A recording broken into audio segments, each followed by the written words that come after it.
Hi, everyone, and welcome to our conversation at Quiet Before. Our focus today is policy, and we're really going to talk about not just the political process, but also thinking about the future and how people can get engaged and involved. We have a really great group of people here who are, some of them know each other really well, and we're all just part of the work all together. And so we're really looking forward to the conversation. My name is Nancy Yap. I'm the Executive Director of the Center for Asian Americans United for Self-Empowerment. I'm here today to moderate this conversation, but also I'm just excited to hear what they have to say as a person who's been in the nonprofit space for years and also is now very locally involved in my own political kind of journey. I'm just excited to hear what they have to say and where they see the opportunities to get more involved are. So I'm looking forward to it.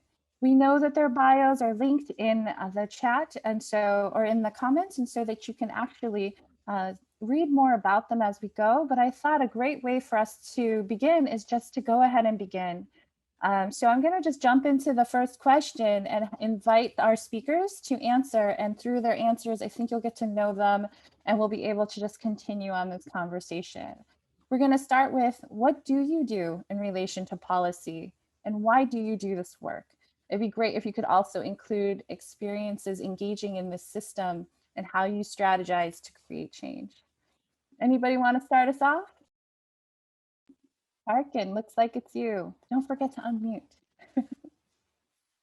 I have to unmute. Thanks.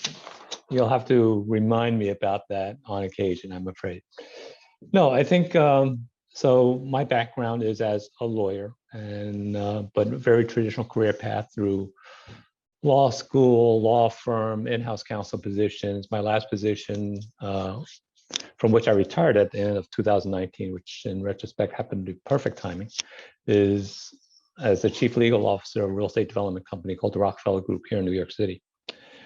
But throughout my career, I've always had extracurricular activities on my resume. I've always been very active in the various Asian bar associations, feeling that the way to affect change, quite frankly, the path always leads through the law. So the way to empower the Asian American community is to increase the number of Asian American lawyers who are working in that space. And so that has been sort of the focus of a large part of my activities. Currently, I'm also the board chair of Asian Americans Advancing Justice, Asian American Justice Center in DC, which is the national policy voice for the Asian American community in DC. We have strong connections and make presentations all the time to the White House, to members of Congress, various committees, serving as sort of a educational role because technically we're nonpartisan. However, you take a look at the various issues and where we come down on various issues, I think it's fairly safe to say that we probably have a more receptive audience among the Democrats than we do among the Republicans. Nevertheless, we work with both sides of the aisle. Some of the issues that we've addressed is the census.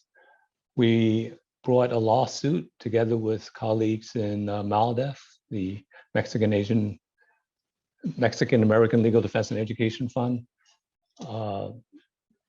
over the prior administration's attempt to add the citizenship question to the census. There were several pieces of litigation, one brought by the ACLU, one brought by us, and others. But thankfully, fortunately, ours was the only one that preserved the right to raise the argument before the Supreme Court when it was discovered that there was a memo in a Republican consultant's hard drive that detailed exactly why the Republicans wanted that question in the census. And that was primarily to discourage non-citizens from answering the census so that immigrants and people without status and people of color would not answer the census and therefore be undercounted, so that their representation would be less in Congress. And thankfully, that question was knocked out of the census because of that litigation. Rather embarrassingly ways for the administration's attorneys. We focus now that census is done, we're focusing our next fight on redistricting, because gerrymandering is a fine art nowadays and needs to be fought. Voting rights, we've been seeing voting rights suppression legislation being enacted in various states. We have actually brought a lawsuit in cooperation with and coordination with our Atlanta affiliate, Advancing Justice Atlanta, to challenge the Georgia restrictions have been put in place. Voter suppression is going to be a huge battlefield over the next couple of years. I think that's really true. And I love the examples that you're bringing around how important it is to have lawyers, but also just voice. I mean, even what you're talking about with what was happening around the census, and because census just happened, it's just so interesting for me to hear too, like from a law perspective, because we come from the side of like making sure people who fill it out and our voices are heard, but also seeing it from that other angle. I'd love to invite somebody else to also jump in so that we can kind of also hear where you're coming from in relation to this work. Kealoha? Velena mai me ke aloha kako, aloha me ka ha'aha'a, me ka oia i'oa, me ka vivo ole. From the Aina Ho'ai'ai in the middle of Moana Nui Akea, the middle of the great expansive sea of waters in the Pacific Ocean, my name is Kealoha Fox, and it's really an honor to be able to address these esteemed panelists and you folks as an inspiring audience, as a Kanaka Maoli woman living and working in my homeland. I'm sitting here with all of these emotions, my mind and my body and my spirit situated. Next to me here, outside of one window, is Mo'omomi. It's the place that many of you probably know most as Pearl Harbor. And here on this side, outside of this door, is the mountain of Mauna Kapu, where at the foothills of this mountain lives the painful memory for many people at the Honouliuli internment camp. And so for any of you, for all of you who have ancestors and genealogies attached to these places that I named, I just want to let you know with my full mind and body and spirit that I'm here sitting today, holding space with you to indigenize this place for them and for all of us as a mother and a practitioner and an advocate. My work applies Indigenous innovation for collaborative solutions in science and policy. And I just really look at transforming policy so that it's culturally responsive to the stakeholders and the constituents that it serves. I actually came to this work as a clinician, and I was working at a medically underserved community for a number of years, serving patients for free through Medicaid and Medicare services. So mine is a really deeply homegrown reason why, passionate why. And I want to call upon my grandmothers who really instilled those values in me, and for everything of their legacy that they were able to live through. I've been a civil servant and an appointed member of the government for more than 10 years. And so in Olela Hawaii and Hawaiian language, we have this traditional proverb that says, "O ke kohua mamua, mahopi ke kukulu." If we set a firm foundation first, then we build upon that framework and we can shape its impact. And so I just look at policy reform as a process for us to build that firm and solid foundation, and that need that we have for good planning, budgeting, legislation, amending statutes that have not served our interests, organizing for social impact and change. I hope to share more a little bit later, but thank you. I just wanted to start today by grounding us within the ancestors and the places that all of us sit upon, and the reasons why it's time for transformative policy change. Mahalo. Thank you. I know we actually have a few folks here who also represent their neighborhoods and their homes. And so I thought it might be great to follow that with maybe one of your voices. I volunteer Yulene.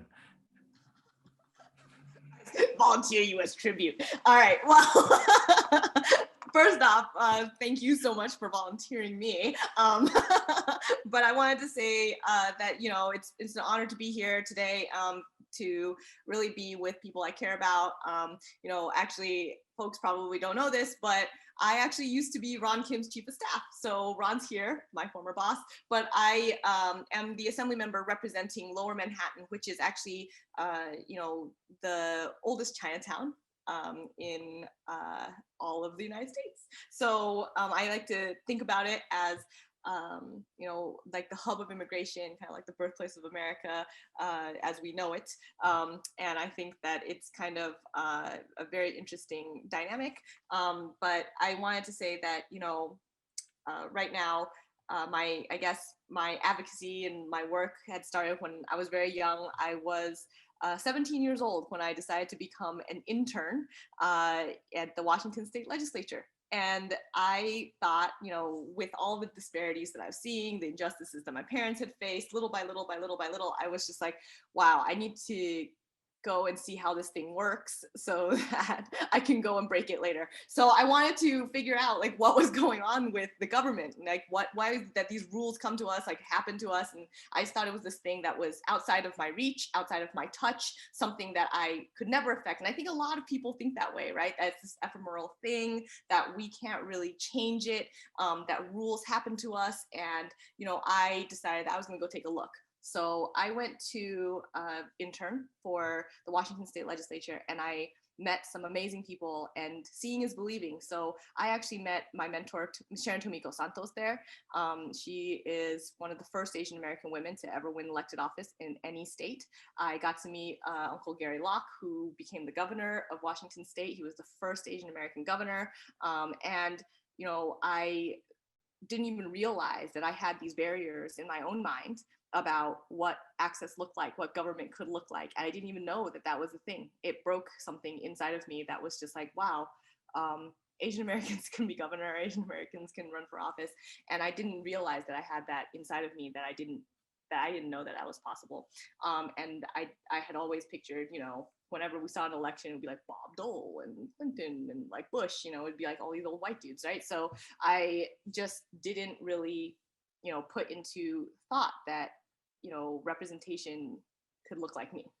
And so wanted to kind of put out there that I also, you know, had then worked in advocacy. I knew that I wanted to fight for our working families, for our low-income folks, and because that was my background. And so I advocated, and my background is in advocacy. It's also in staffing. So I worked a lot with a lot of different representatives. Ron Kim was one of them. And I saw that he was the only Asian American in the entire New York State Legislature. And that's an awful lonely feeling. And so then, you know, when the time came, Ron really encouraged me to run for office when there was a seat open. And so that's when I ran. But that's my little 2 cents of where I had plugged in policy-wise.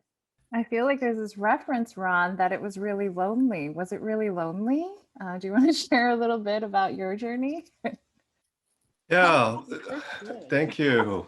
Thank you, Nancy, and thank you, Lean. I think you, Lean, summarized beautifully what empowerment is really about, and what it is to go from movement to real action and outcome. And Yulene, for me, represents everything that we should be doing, which is passing on the baton to people who are better and more outstanding, and who can really continue the journey of public service. So I'm actually very honored to have her partnership.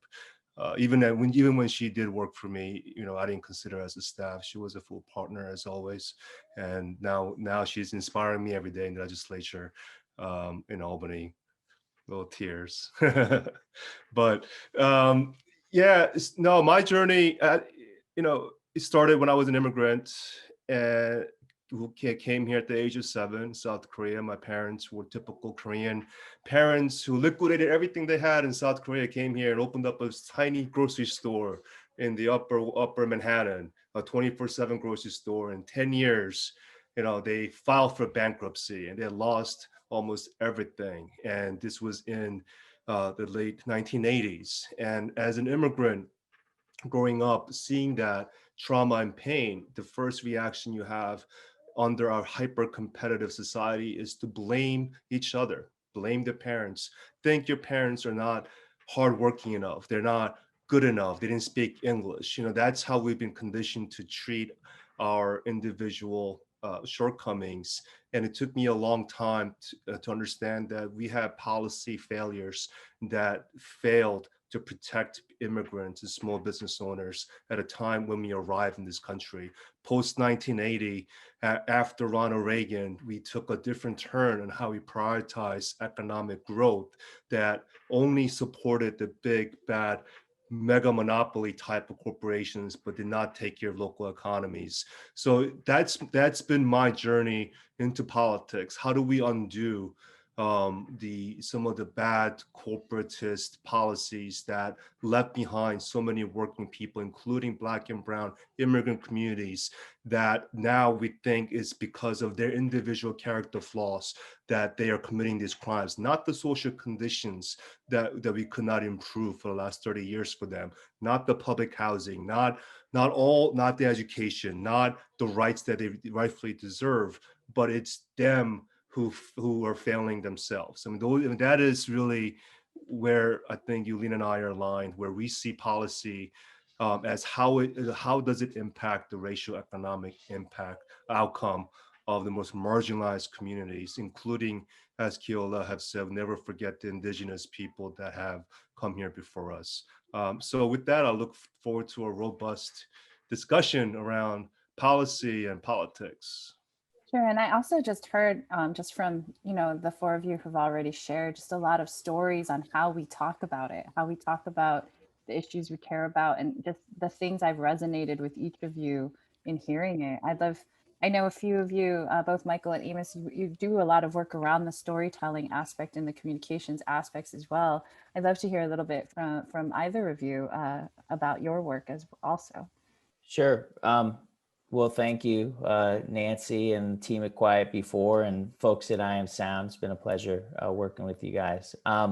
So my name is Amos Buhai. I have a public affairs firm called Deep Elm based out of Los Angeles. And one of the sort of core areas that I focus on are helping companies develop social impact programs that are meaningful, that are impactful, that aren't something that they just sort of pay lip service to an issue, whether it's diversity, inclusion, whether it's voter participation, whether it's supporting the environment, that's something that they're actually investing in and taking seriously. And the return on that is that it's not just something that makes people feel good, but that it, and not only, one, it moves the needle on the issue that they actually care about. It builds the government relations department in a more robust, authentic way.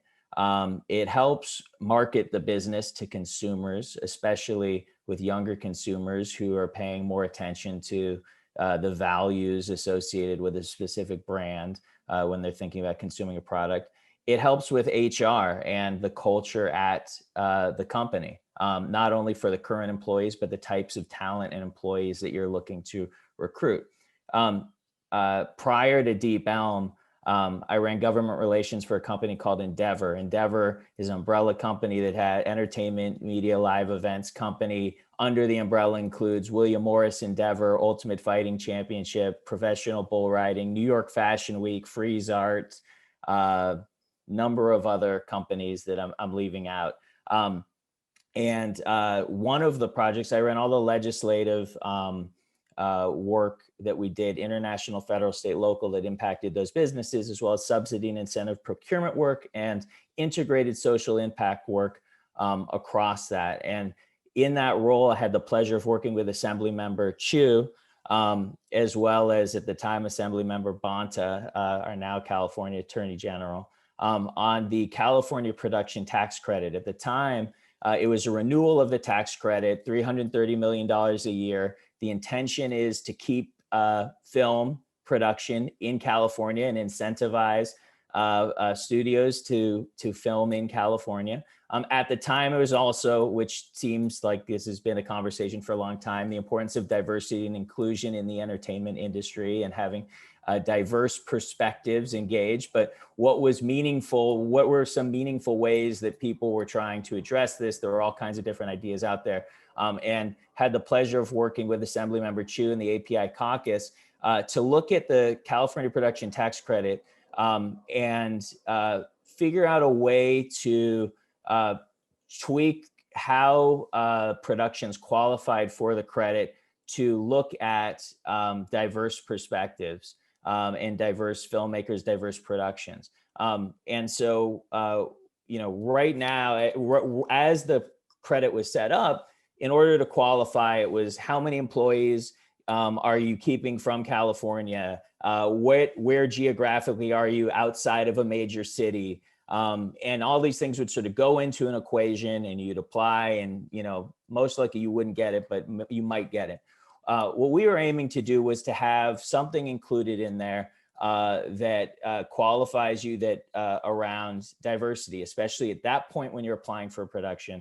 More or less you're above the line, writers, directors, top level talent associated with a production. And to have that not necessarily be something that makes you get it or not, but something that is added to the qualifying ratio to see if you could determine it. We didn't get quite that far when we tried it. So in the renewal, we didn't quite get there, but what we did get was the beginning process of starting to track that information and collect the data, in which starting by that point is that the next time this is up for renewal, there should be data available as to who the state essentially is going to incentivize for productions, and we'll have an understanding of the sort of diversity there. So that is an overview, and it was a real pleasure working with Assemblymember Chiu, who I'm so happy to see on here. Thank you for that. And I think also what I heard too is that the effort of trying, whether it worked that first time, still builds on something that is still possible, that we can still create change and head towards, and it gives us a place to kind of keep starting from, which I think is sometimes like the thing we forget when we're looking for that momentum of just feeling the win. But it sounds more like there's also a lot to be said for the building of it, which I know, I actually looking at all of you, I know we all kind of work in that way. So thank you for sharing that. Assemblymember Chiu, David, I feel like you kind of semi got called out in that last moment. So I thought I'd invite you to go next. I appreciate the call out and the work with Amos and frankly, many of you.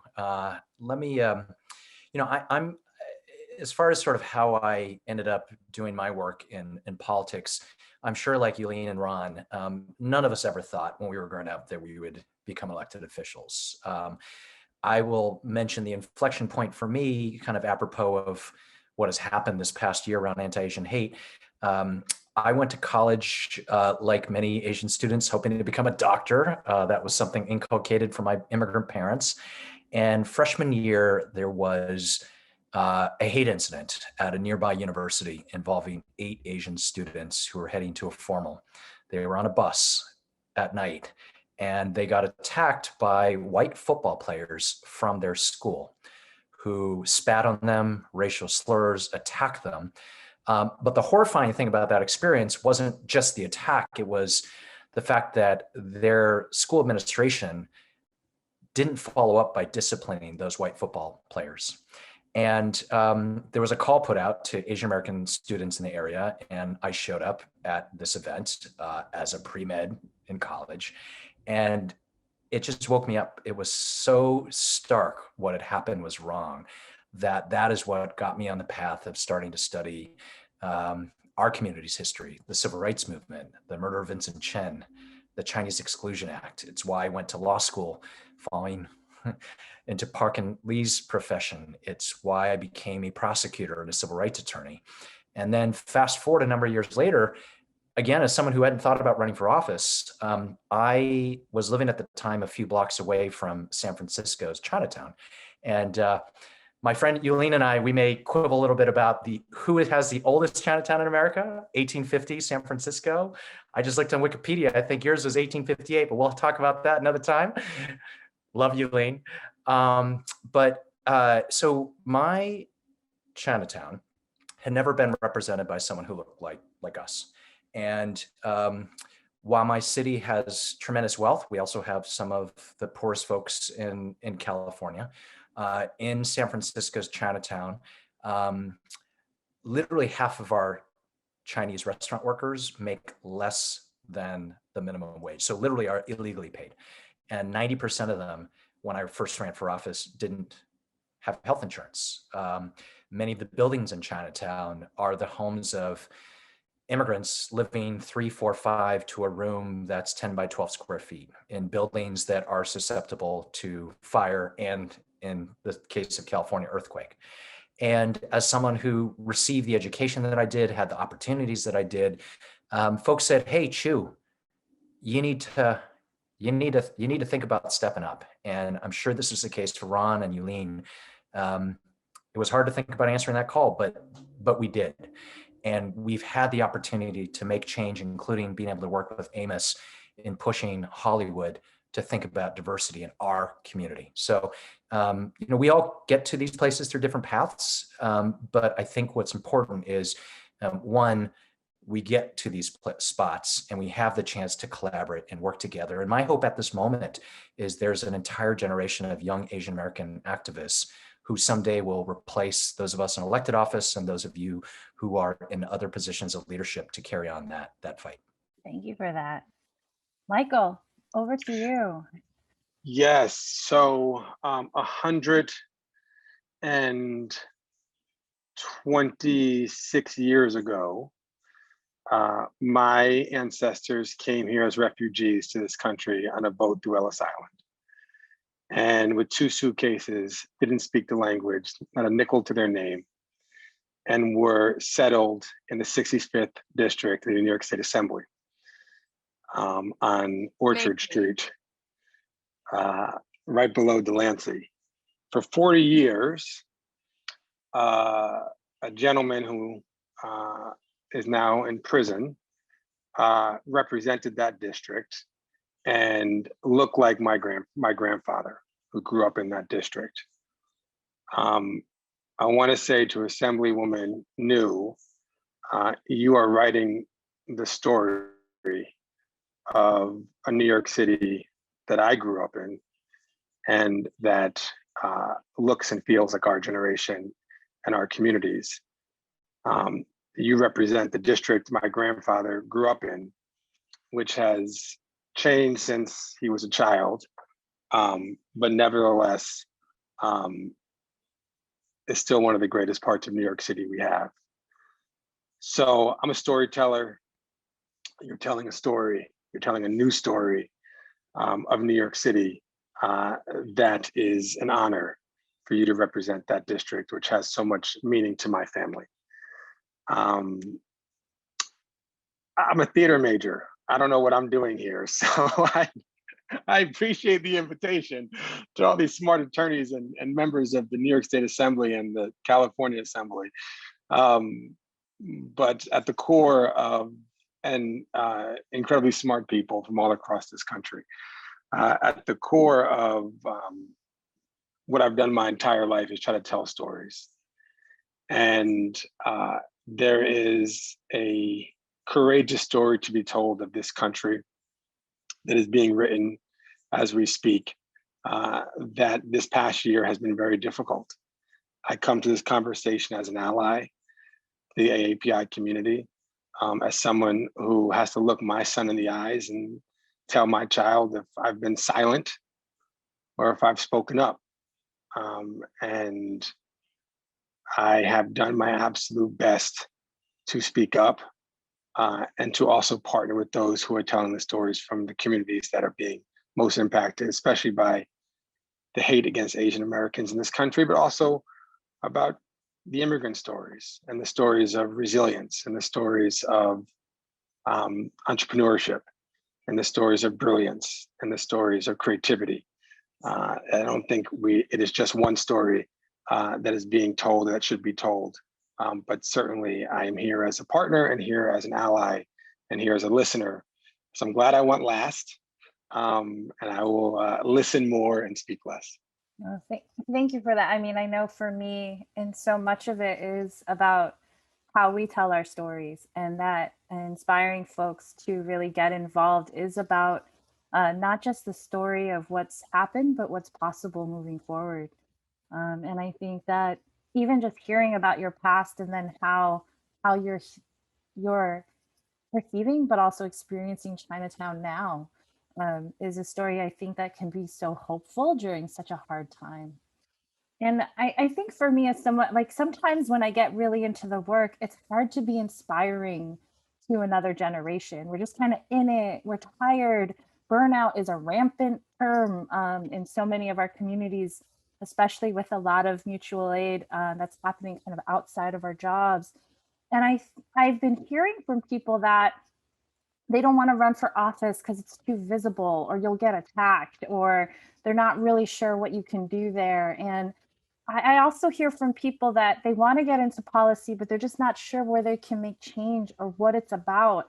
And so I'd like for this next section of what our conversation could be to just be about, let's kind of take away some of those kind of foggy areas and try to just share, what is it? Why should someone run for office? What is possible in policy?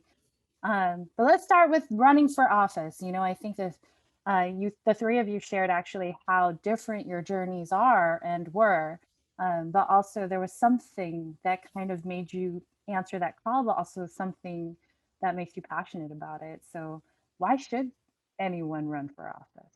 I'm going to offer David for tribute. You got me back. Clearly, Yulene and I know each other.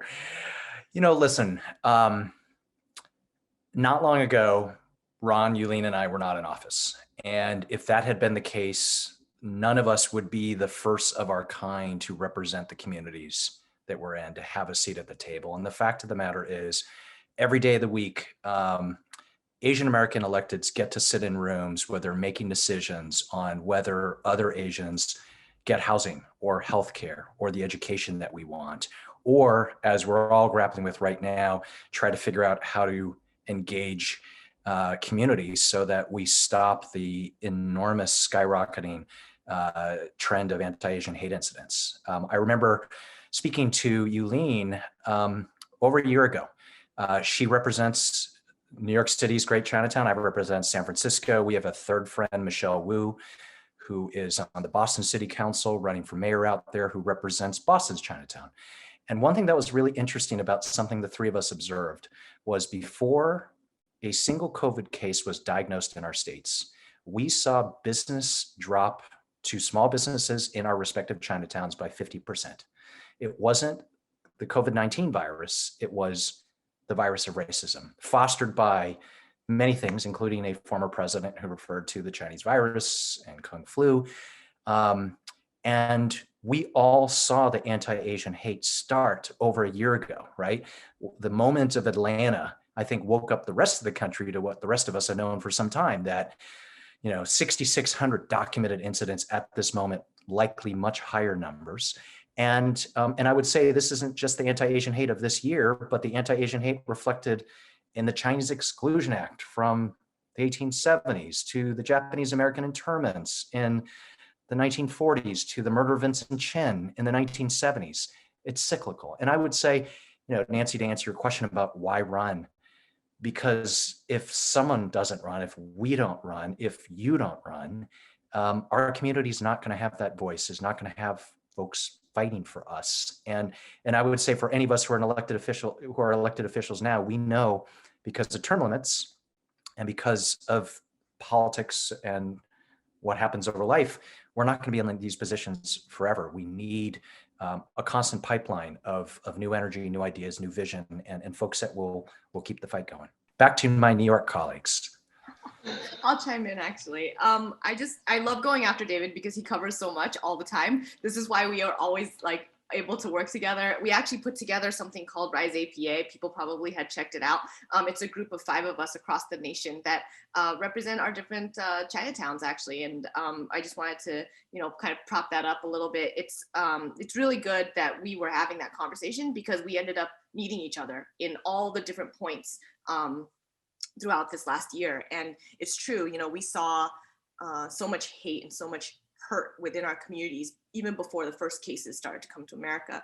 And yes, there has always, as far as America has been the conquered, colonized America that we know it as, it is racist. The racism within our country is state sanctioned. It is within our laws. People have, wrote laws just to keep people out, right? People, we're not allowed to vote. We're not allowed to get loans. We were not allowed to, buy anything. We were not allowed to own property, right? There was a lot of different ways. We were not even allowed to get married. And so there were a lot of ways that people were trying to keep, folks from access, right? And I think that the biggest thing for me on why run is because there was never a lot of access. There's not a lot of transparency. There's not a lot of people at the table. Shirley Chisholm is a role model of mine, and she says that if there's not a seat for you at the table, bring your own folding chair, right? And I think that it's so important that we are making sure that we're talking about the issues that impact our communities and have that representation. Some very quick statistics that I have said on repeat really in the last year is that in New York, 1 in 4 Asian Americans lives in poverty. We are also the largest growing undocumented community. We are the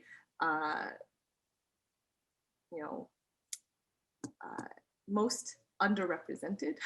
We have less than, when it was just Ron, it was less than 1%, obviously, of the representation. When we have over 13% of the population. When it was just me and Ron, we were still less than 1% of the representation, and we were still 13% of the population. And now we're just now reaching almost 2% of our state's representation, and we still have 13 plus. We have a lot of undocumented folks growing of the population. And, we have a lack of language access. We have a lack of,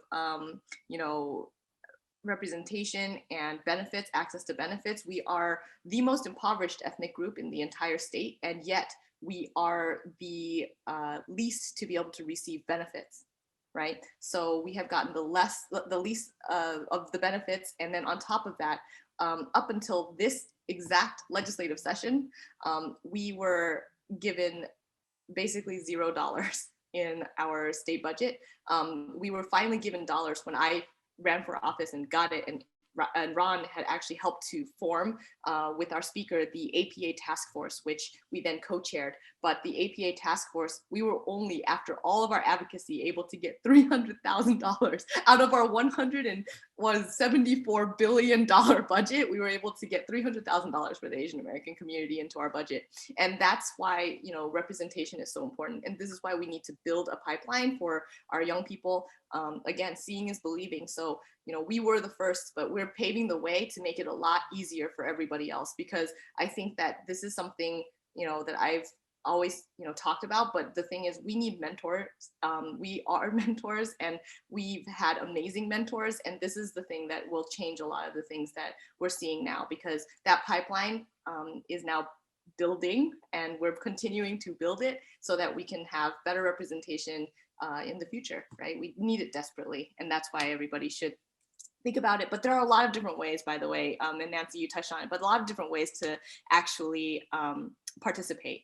And you don't have to run for office if you don't feel like it. It's okay not to. And I will say that for about 15 years of my life, I was, a staffer. And I think that being a staffer has the impacts on policy, gets to do all of the really impactful constituent work, all of the different things that you want to actually, have interactions with folks in. And I was an advocate. I worked to really be able to make sure that we can, have that kind of, representation in the advocacy world. So there's a lot of different ways that you can participate. And I just wanted to put that out there as well. Go ahead, Do you want to say so? No, I was gonna just call on you, so that works out. So, yeah, I think it's an exciting time for young Asian Americans, but also such a critical time where we are in a unique position to help confront as David mentioned, is the cyclical tendencies of violence that we've seen in this country. And I've been a student of political leadership since I've been in college, and I've looked at the previous Asian Americans who ran for office, who got elected. And I say it's exciting time because we're finally at a moment where, as political leaders, David, Yulene, and others, we're a part of a cohort. I genuinely believe we have what we call intrinsic passion and drive to public service versus the first kind of wave were extrinsically motivated.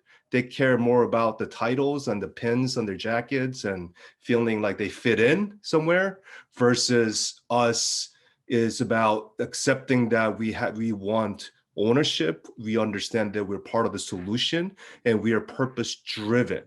And it's now it's a critical time for us to be in the space, because as Yulene was mentioning some of the data, one other important data is that Asian Americans have the most extreme wealth divide among all racial groups in this country. We have the most concentrated wealth and the worst poverty and the worst social mobility in this country. And we also have a unique cultural kind of tendency to, in our own internally, condition the people who are left behind that they should be working harder, and this is about meritocracy, and they should be studying harder, they should be going to the right school, almost shaming them into staying in order. So this is an important point for Asian Americans, because there's a side of mainstream world that want to use that, leverage that, to continue the status quo of racial order in this country.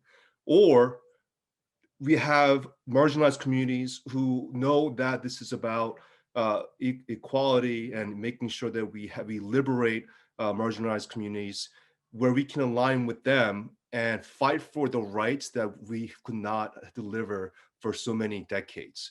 And I think that's why it's such an exciting moment when young people are coming in. There, I see an army of young people who are intrinsically driven, who understand the difference and understand that it is through policy that they can actually go from movement to liberation. And I even feel like with all of your answers, not just that they built off each other, but that you also often said we, like it's not an alone thing. And like, I actually thought it was interesting while you were all talking that I was getting emotional, that I'm excited you all know each other and what that means to us from like a community standpoint, that it's like, not just that you're not alone in what you're doing locally, but that connection nationwide is something that is happening right now, and is even evidenced in this conversation when we're all in so many different places. And so I hadn't expected that to be something that touched me, because I knew you all knew each other, and then hearing it out loud is just very meaningful. And I say that as we pivot over to talking about, well, what about this policy universe? And I feel like, what is that? But also knowing the organizations that Parkin and Kealoha are both a part of are very national, very like collaborative organizations as well.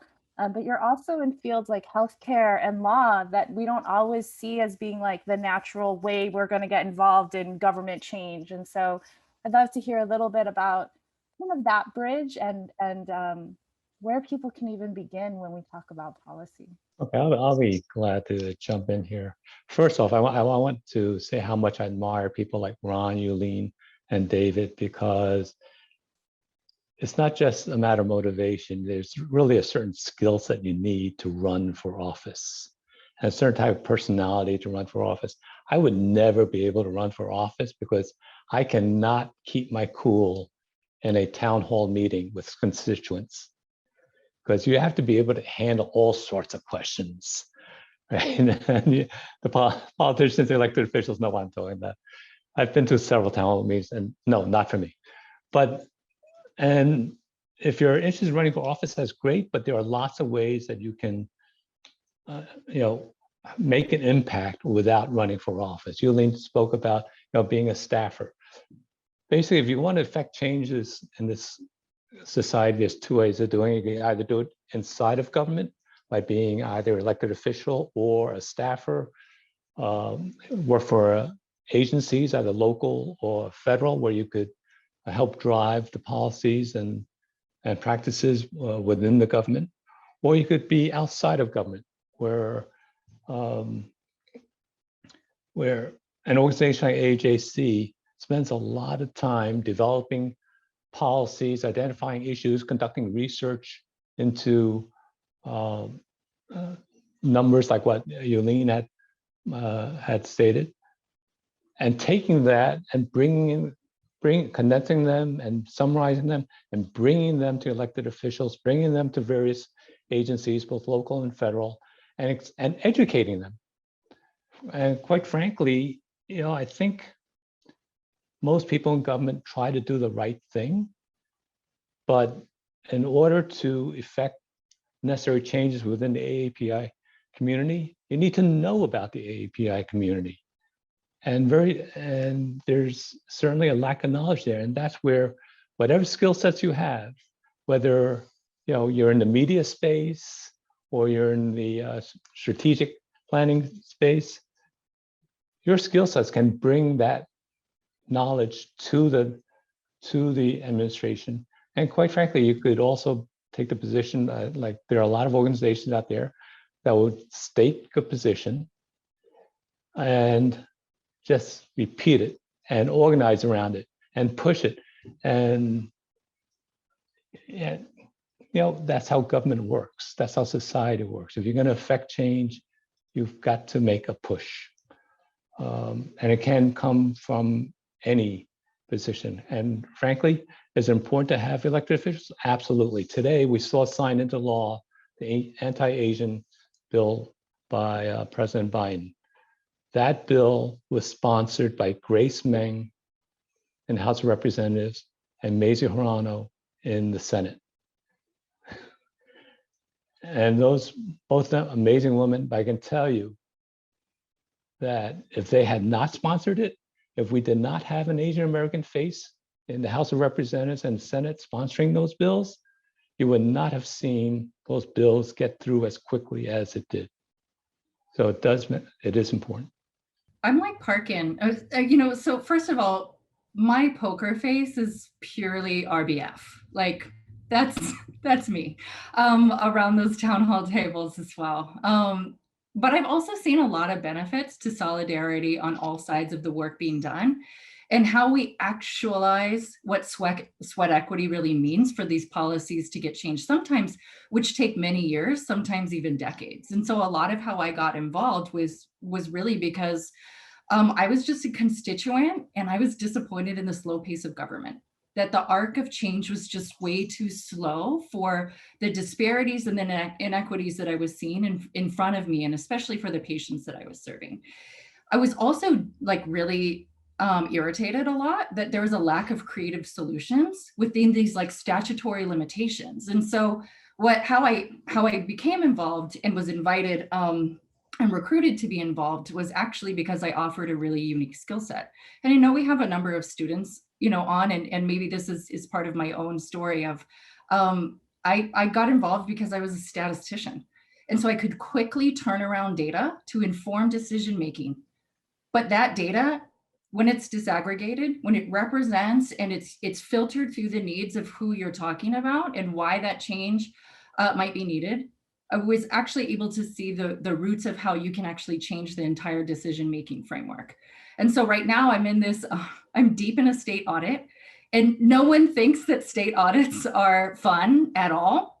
But I wanted to just share an example for me, why for me it's long days and late nights right now, is because 6 years ago, I was part of an incredible young, vibrant team that wrote, introduced, lobbied, and passed the first social determinants of health bill in the country, in Hawaii.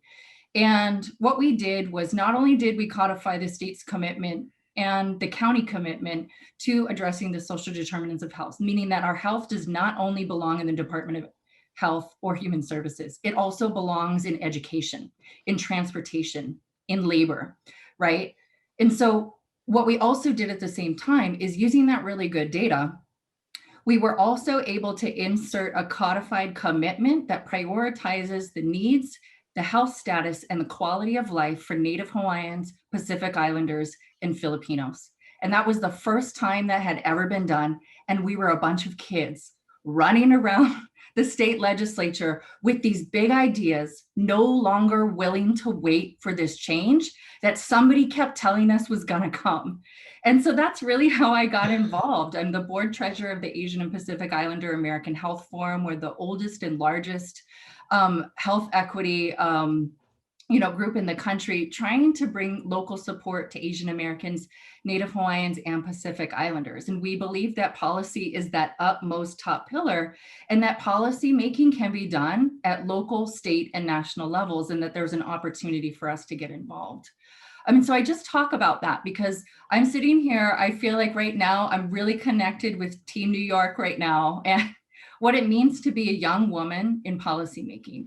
And I'm also deeply reflecting on right now what it means to be the Native Hawaiian Pacific Islander on this panel, asking us to question and interrogate for all of our organizations, maybe even debate if we have the time, the use of acronyms like AAPI or API.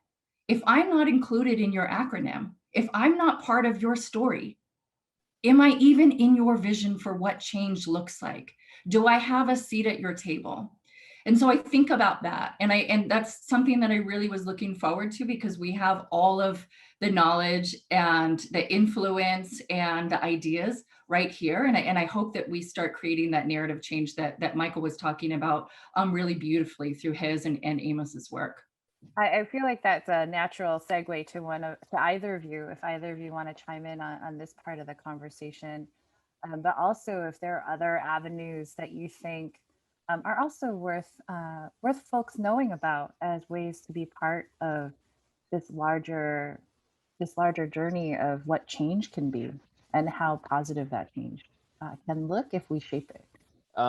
So first off, for the electeds, thank you for doing it. It isn't easy, but what I think is key is, who you vote for matters, whether it's potholes for folks in New York, alternate side parking, or what a hate crime is. Who you vote for makes a difference in the local to state to federal levels. So voter participation is key, and that's something that everyone, citizens can do.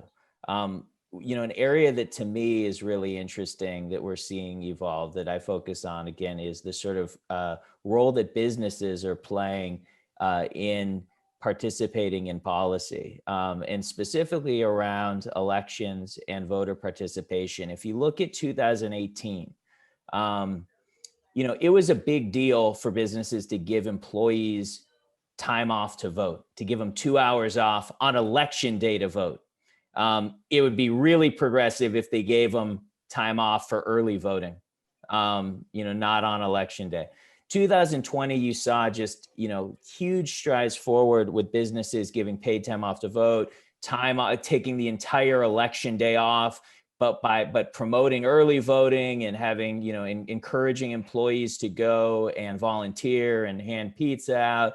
You saw businesses, going into the 501c4 world, not only staying in the 501c3 nonpartisan world, and just looking at, now after even the election in some of this voter suppression legislation and the role that consumers and voters are asking of businesses to speak up.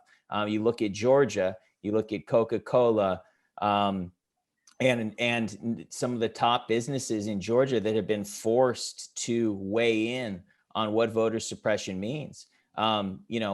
I think there are lots of great opportunities with this. There are also a ton of risks associated with this as well. But the point is that sort of silence is not as much an option anymore. You can't sort of sit on the sidelines when you're talking about issues like democracy and allowing everyone the ability to participate. And more and more we're seeing, with that, for me, I see the opportunities in that that I'd like to lean more in.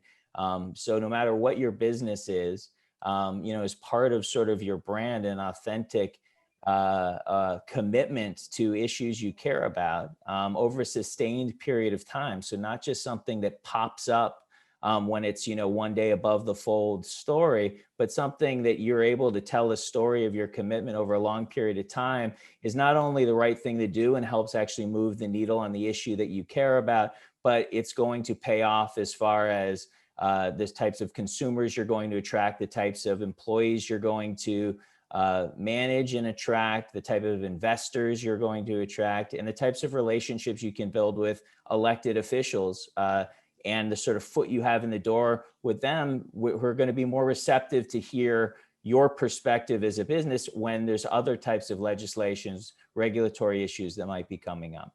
Thank you, Amos. And part of the narrative of politics in this country for the past, number of decades has been around that politicians don't represent people, and that, as we're talking about business, so often in the past few decades, politicians represent business interests, so more than people at times.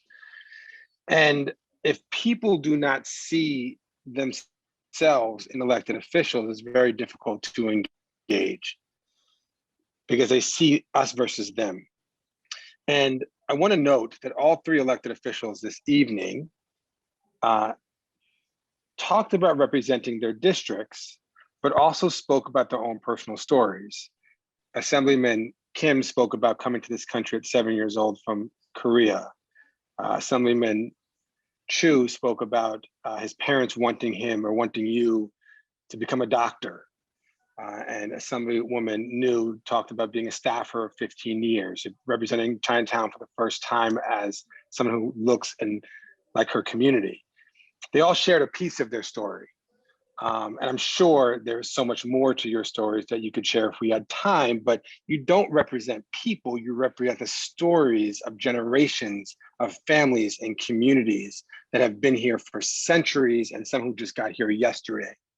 And in those stories, we believe in the work that we do, that the story comes first, the policy comes last. Right? You can jam through policy by paying somebody or hiring a lobbyist or some big corporate interest, paying off some group politician. That's not democracy. That's corporatocracy. That's where so often this country has gone wrong. Where true democracy is when the people feel represented in government and they feel their stories are being told. So they see Assemblywoman New and they say, that's me. Or when President Obama said, if I had a son, he would look like Trayvon. And so he was moved by his own proximity as a Black man in this country to violence by police officers or violence by people who want to hurt Black people. He was moved by his proximity of his own story to do something in this country. And so for me, if we embrace the story, if we embrace the story of the communities in which we're talking about tonight, from the Native Hawaiian communities to the Chinatowns of San Francisco and New York, and you can debate which was longer, but both have incredible human beings living there and incredible restaurants and incredible stores and incredible businesses in both communities. And I enjoy going to both Chinatowns.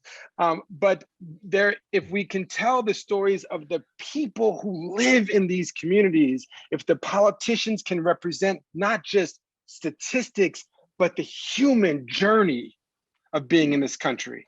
And sometimes it is painful and sometimes it is joyful and everything in between. Then the policy becomes easier. Then the ground is created, is loosened a little bit for the politicians to do the work of the people and not the work of the ones who contribute to their campaigns, or not the work of the corporations who are knocking on their doors. And I know the three on this panel are not those kinds of politicians, because they're here with us talking with people about their families and their stories as is just as important as those they represent. Yeah, no, I'm all like like listening to you intently, but I think because just all of the stories we're hearing today and all of the conversations that are still so important, you know, Kealoha, when you're talking about vision and who's included in that vision, I think that's also about, you know, the data that we have. And I love your stories about data. I don't know, I love data. I love talking about data because I can read, there's so many stories in numbers. And yet that's not only like who we are. I think it just helps us feel seen because sometimes we feel alone. And so if we're more than one and we're two, and then when our percentages go up and we're more, the things we are passionate about and want to find ways to change feel so collaborative because we're not just alone anymore. And I think it's such an important part, but it's also about, you know, I've been thinking a lot about this idea of like being at the table, invited to the table. And I just want people to miss me at the table. I want to be at that party. I want to know that my friends are there and they want to know why I'm not invited. And I think that's a little bit how I've been thinking about, you know, the diversity of our community, especially around, and I'm going to pivot us to a little bit of our topic around Quiet Before. Our community's been through a lot this year. And I know that historically we've experienced a lot of different things. Anti-Asian hate is not new. And yet there's also other layers and it's a little more visible. We have data getting collected. We have stories being told. I know for us at Cause, we actually do a data survey in California, and we discovered that Asian Americans are most afraid of COVID, physical violence, verbal harassment, and our kids getting bullied at school, 3 out of 4. And yet I feel like I've seen so many beautiful stories of mutual aid, of our communities not getting the services they need. And then we come together for our neighbors, we find it and we make it happen. And then that's called resilient. And like, look at how great we are. We shouldn't have to do that alone. That's why we're trying to change some of this. And so I'd love to hear just where are the gaps? Where are the opportunities for change? What can we do together? And how do we need to envision the future to be able to do that? Okay, I'll jump in and tell me when I start running over again.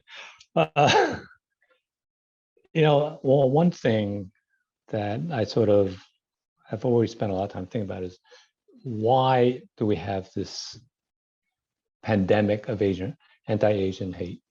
You know, our organization, AJC, actually pivoted to anti-Asian violence very early on in this pandemic. You know, as soon as we started seeing the numbers and the impact on the various Chinatowns, back in January of 2020, we started collaborating with Hollaback and developing bystander intervention training, which has now been, I think, taken by something north of 80,000 people virtually.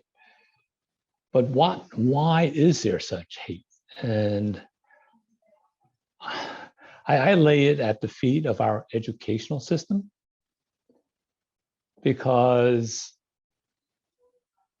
quite frankly, I lay a lot of our political issues at the feet of our, what I call a failed educational system.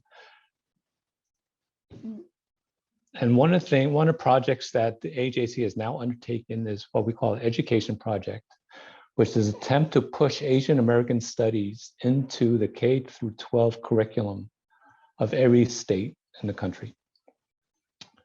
Why? Because you hate and you fear that which you don't know and which you don't understand. So we could teach, if we catch kids before they develop, you know, hardwired biases, that's your best chance of, you know, nipping this anti-Asian hatred and biases in the bud. I think Illinois has already adopted Asian American studies requirement. Connecticut is considering it. AJC has developed a K through 12 curriculum that can be used by educators. But it's going to be a long-term project. But that's the sort of social change that we need to see to counter this sort of these biases. And quite frankly, we're working on this together with our colleagues at NAACP, at MALDEF, UNIDOS, because it affects all minorities in this country. And we have to do something in the educational system. Yeah, I mean, I'll jump in. It's actually very fascinating, the range of views and ideologies that are represented in tonight's panel. Let me just go back a couple of weeks. I think, Yulene, I think it was like 3 weeks ago when we had a person in Harlem, a 61-year-old man who was beaten violently and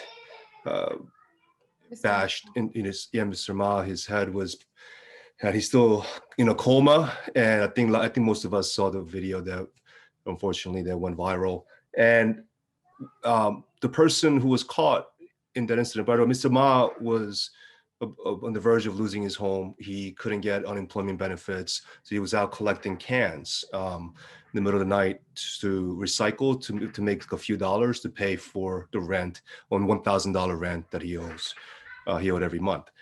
The person who attacked him was also living in poverty. He was living at a homeless shelter, had been recycled through the system, of been arrested 33 times in the last 20 years.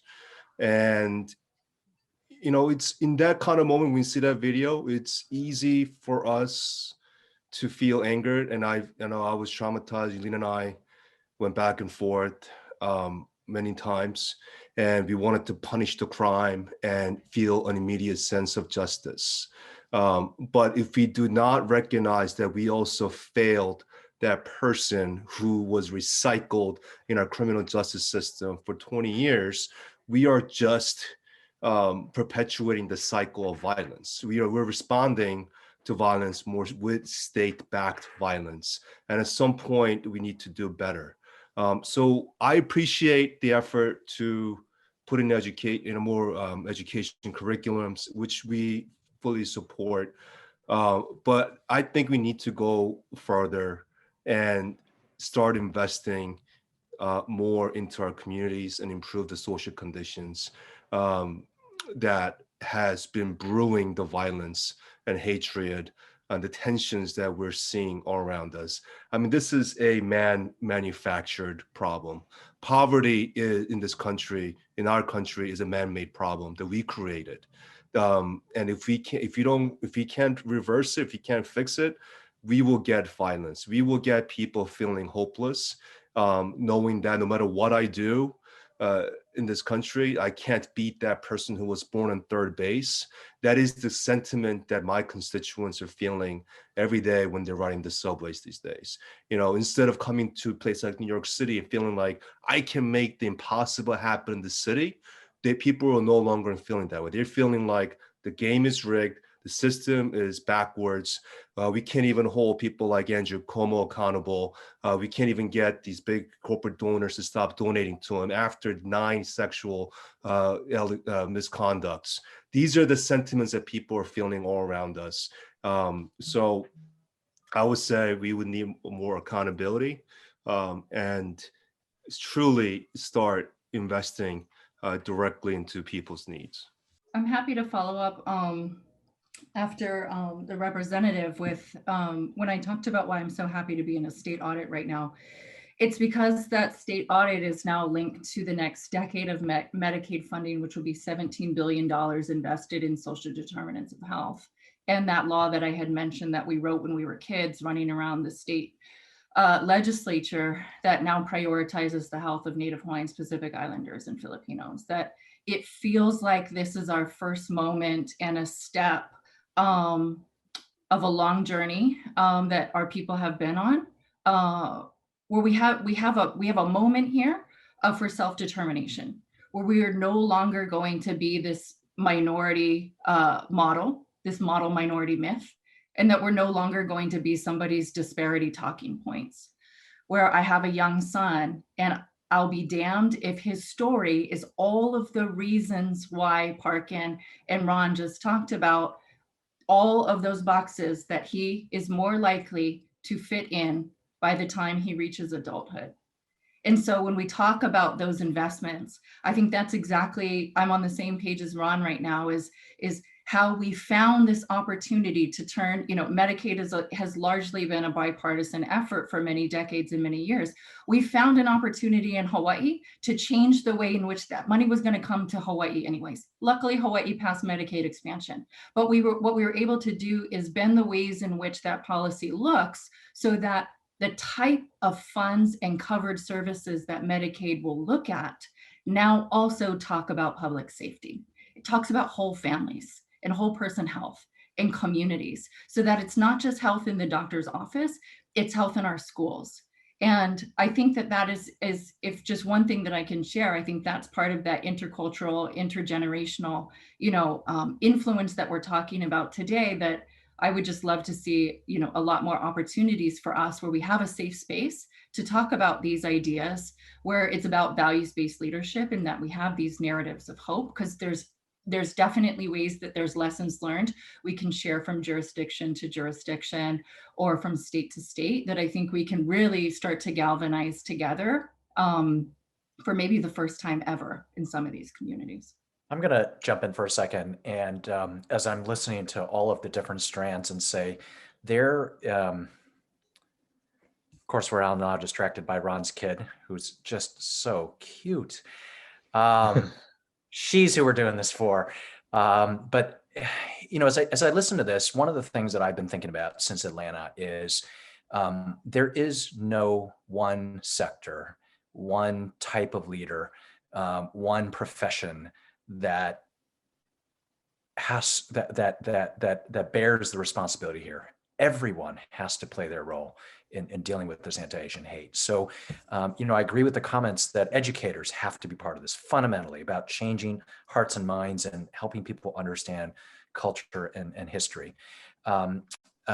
Healers, so the healthcare profession, the mental health world has to be part of this in helping victims come back from that trauma. The nonprofit sector has to be part of advocacy and providing services in that social safety net to be part of this.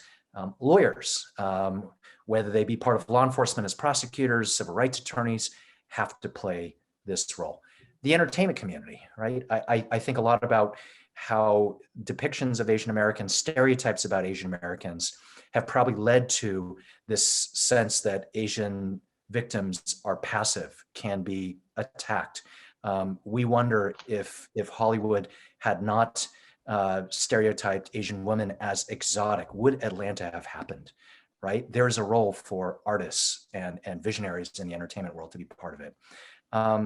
And then clearly those of us who are elected officials, we feel the burden every day. Our California Asian legislators, we just this past week unveiled a $200 million budget proposal that we think represents the start of a multi-year investment in communities to deal with all of the aspects of what I just described and what we're all describing. But the fact of the matter is, it can't be any of us or any of our professions that does it alone. We have to do it together. And then I'll just end by saying, corporate America has to play a role in this. Whether you are Asian or whether you're not, we all, if we want to eradicate racism of all kinds, but particularly, the reason we're gathered in part is to deal with anti-Asian racism. Everyone has to play that role. And my question that I ask a lot is, what role are any of us going to play? What are we going to do today, this week, this month, this year to make that difference? Anyone else want to chime in on this? I think we have time for one more question that I may ask as a kind of mix of a few of the questions we're getting in from our audience. But I think there's a question around, like, what would you say to community members who've lost faith or trust in government? But then also there was a question about a piece of advice for a community member or activist who really wants to become more formally involved. And I think there is something about the sentiment of both those questions that feels like the right way to end this. So I'd love to invite you all to answer either question as we close out today's panel. All right, well, okay, if you want to get involved, there's any number of ways to do it. And if you're in the New York City area, there's a number of organizations here that get involved depending on what you're interested in. If you want to assist with the anti-Asian violence, there are projects being undertaken by ALDEF and by Minquan in New York. I think the comment that we're at an inflection point is a very real one. And we've seen that in big ways that I think the Asian American community in the United States over the course of this last year has truly woken up to the fact that we are viewed as foreigners and that we are at risk. For the first time, we are seeing substantial amounts of philanthropy and support on social issues coming from high net worth Asian Americans like we have never seen before. And we are seeing support coming in from people across the socioeconomic spectrum. I think people recognize that we are a community at risk, and that if we don't stand up for ourselves, no one else is likely to do so. So there are a lot of organizations out there doing good work. It should be fairly easy to find if you really want to get involved. I wanted to echo what Nancy, you had just mentioned actually about how, kind of these questions are two parts of the same coin in a lot of ways. Whether or not somebody's lost faith in government or somebody who wants to be more involved, these are actually, a way that we can work hand in hand a lot of different things, because I think that it is easy to lose faith in government. It is easy to be discouraged. It's easy to be hurt right now. And we should be. That's really the answer. We should be hurt. We should be feeling like we've been left out, because we have been. There's been distinct erasure, invisibilization. The model minority stereotype is really used to invisibilize and erase, right? The perpetual foreigner syndrome is also used to erase and to invisibilize. It's to keep us from getting resources and having access and, demanding that access and demanding those resources, right? It's in one way, in one aspect, it's saying, hey, you guys seem good, so we don't have to give you anything. Well, you're not one of us, so we don't have to give you anything, right? So that's like how those two stereotypes work to harm and to hurt us. But we also have to really recognize how, there's a lot of different ways to get involved. Yes, there's a lot of people who have been doing this work forever, but it's never, a reason to, not get involved, that there's like so many people in the space or whatever. I hear it all the time, right? I hear that, wow, like, somebody else has been doing this work for so long, I feel really intimidated. Or it's like, well, I think that I'm not really, that interested in getting that involved. Well, you know what? There's like different ways that you can get involved, different things that you can do. And the biggest thing that you can do is work on yourself, period.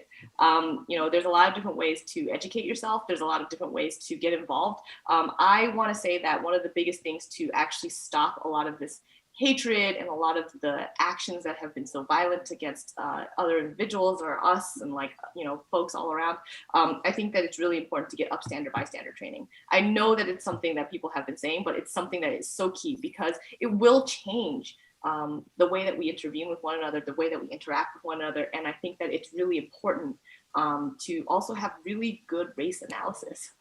It's really important to have those anti-oppression trainings, take the free ones. We have amazing resources right now that will help us to get us better framework. I'm learning every single day right now, and I'm somebody who, I've been doing this work since I was a young person, but I'm not afraid to keep on trying to learn. And I think that, one of the things, I live with a disability, but, I still use ableist language because it's so indoctrinated into the American English, right? And so there are things in slang that are hurtful and harmful. Like, how do we actually work out all of those different things that in our language, in the way that we speak to one another, in the ways that we interact with one another that are hurtful and harmful, and how do we actually, work on ourselves to be able to be, better with one another. And I think that that's so important. And, I think one of the ways that we can move forward without, there's the policy pieces, of course.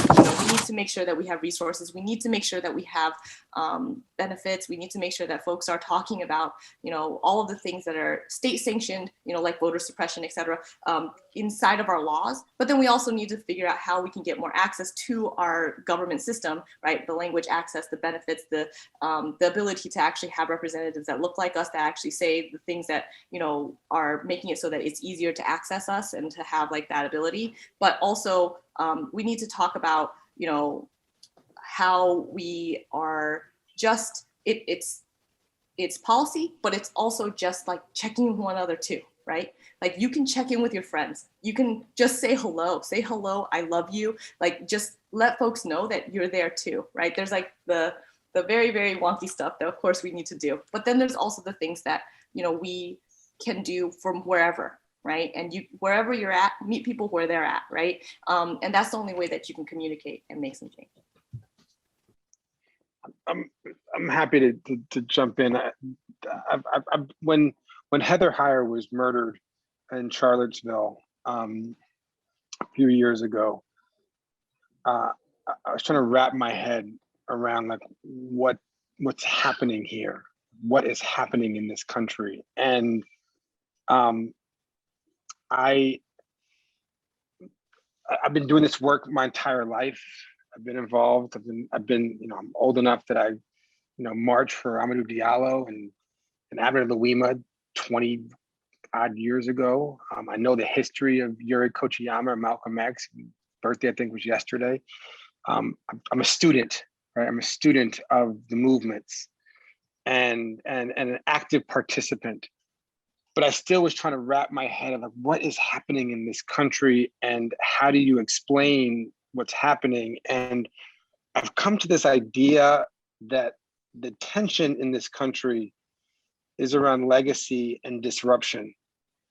And the legacy is white supremacy, if we want to talk about race or talk about racism, and the disruption is these movements that have emerged in the past 10 years, the LGBTQ movement that has, the immigrant rights movement, the Black Lives Matter movement, the violence, gun violence movement. The legacy is these old corporations trying to hold on to a different model and this emergence of Silicon Valley and tech and new ideas and disruption. And in this tension, there's this legacy that white men who look like me are trying to hold on to the power that they perceive that they are supposed to receive as part of the long history of white supremacy in this country. And as that power is beginning to shift, especially we talk about elected officials in this call, there is this violent tension that we saw in the death of Heather Heyer and many others. And now we see in the past year, this god-awful violence against the Asian community. And I believe, as Assemblywoman New just spoke so eloquently, I believe that there is a generation in this country that is younger than us, that is teaching us.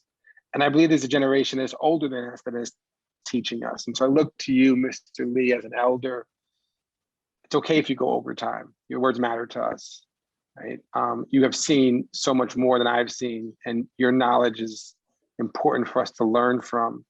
And I think of the young people in the streets today, and their knowledge is so important for us to learn from. That this disruption that is moving America into a country that looks and feels like this room, or the communities in which you all represent as elected officials, is the America that I want to see and the America that I want my child to grow up in. And so in this transition period, which I believe we're living through, of demographic shifting and power shifting, it's going to take a tremendous amount of courage by those in office, by those in power, for us who are not in office, who don't have that kind of power, to support you all in your efforts to help us get there. So I feel so honored just to be here, but I also feel called to do more. It's not good enough just to show up. So I'm open to to more conversations with those who have organizations here, or those who have positions of political leadership, and how I can be more supportive to you and your organization, the communities in which you serve. Thank you. Thank you for that. And I think a good sentiment, I know we're coming to time, so I wanted to just kind of reiterate, I think what you're sharing, Michael, is that this is just the beginning of a lot of conversations. And I think that curiosity of what more could you do? What else can you do? But also I think as everyone was talking, I was like, the folks who are sort of losing faith, losing trust, might need some kind of excitement or passion from the folks who do want to get interested. Like sometimes it's about inspiring each other to keep going. And I think that it makes it so much about how we do it together. But that part of it is that we got to keep each other going. It's going to be a long one, everyone, but it comes with some wins, and it comes with really good relationships and conversations like this one. I'm just really appreciative you all were here to talk so candidly. I'm actually looking forward to what Quiet Before is, which is just the beginning of a lot more collaboration, a lot more introductions to folks who want to create change, and just an openness and curiosity. So thank you all for being here. Thank you to everyone who is listening in on our conversation. I know we're all open to so much more, so we look forward to doing this all together. Thanks, everybody. Thank you, Nancy. Thank you.